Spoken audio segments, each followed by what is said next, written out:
안녕하세요. 인뉴스 24입니다. 요즘 유럽 자동차 시장에 아주 흥미로운 변화가 벌어지고 있어요. 바로 중국 전기차 업체들이 유럽에 텅 비어 있던 자동차 공장들을 하나둘 차지하기 시작했다는 겁니다. 신규 공장을 짓는 게 아니라 유럽 회사들이 쓰다 남긴 공장을 그대로 활용하는 거죠.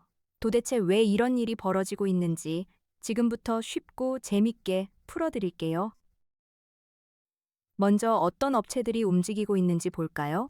체리는 스페인 바르셀로나에 있던 옛 닛산 공장에서 올해 말부터 전기차 생산을 시작할 예정이고, 영국 선덜랜드의 닛산 공장 활용도 논의하고 있어요.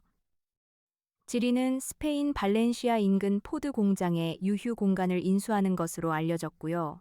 BYD는 독일 드레스덴에 있는 폭스바겐 공장 일부를 인수하는 방안을 검토 중입니다. 유럽 곳곳의 빈 공장이 중국 업체들의 타깃이 되고 있는 거죠.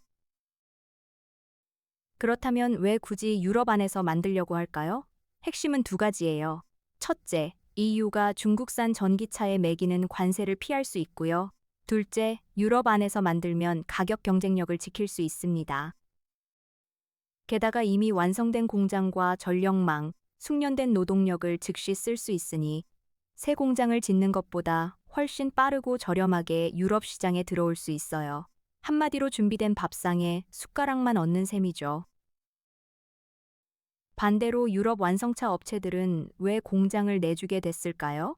내연기관차 수요는 줄어드는데 전기차 부문은 수익이 나지 않아서 공장 가동률이 뚝 떨어진 상황이거든요.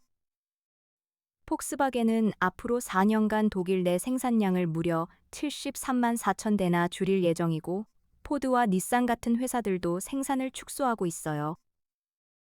그렇다 보니 놀고 있는 공장을 그냥 두느니 중국 업체에 빌려주거나 위탁 생산을 맡기는 선택을 하는 겁니다.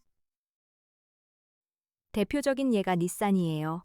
닛산은 영국 선덜랜드 공장을 계속 유지하면서 그 안에서 체리의 차량을 대신 만들어주는 위탁 생산 방식을 검토하고 있습니다. 공장 문을 닫는 대신 남의 차라도 만들어서 일감을 채우겠다는 거죠. 닛산은 이걸 운영상 중요한 진전이라고 보고 있어요. 당장은 공장과 일자리를 지킬 수 있는 현실적인 선택이지만 여기엔 생각해볼 문제도 숨어 있습니다. 숫자를 보면 이 흐름이 얼마나 빠른지 실감이 납니다. 올해 1분기 유럽에서 중국 브랜드의 판매량은 지난해 같은 기간보다 무려 88%나 급증했어요. 거의 2배 가까이 뛴 거죠. 시장 점유율도 8%를 넘어섰습니다. 불과 몇 년 전만 해도 유럽 도로에서 보기 힘들었던 중국 전기차가 이제는 당당히 존재감을 드러내고 있는 겁니다. 하지만 전문가들은 경고합니다.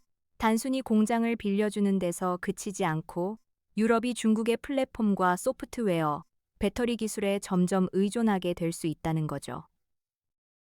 그러다 보면 장기적으로 유럽 자동차 산업의 주도권 자체를 잃을 수 있다는 지적이에요. 어떤 이들은 이걸 중국 기업의 자연스러운 글로벌 확장으로 보지만, 또 다른 쪽에서는 유럽 산업에 대한 근본적인 위협이라며 정부 차원의 강력한 대응을 요구하고 있습니다. 여러분은 어떻게 생각하시나요? 오늘 인뉴스사였습니다.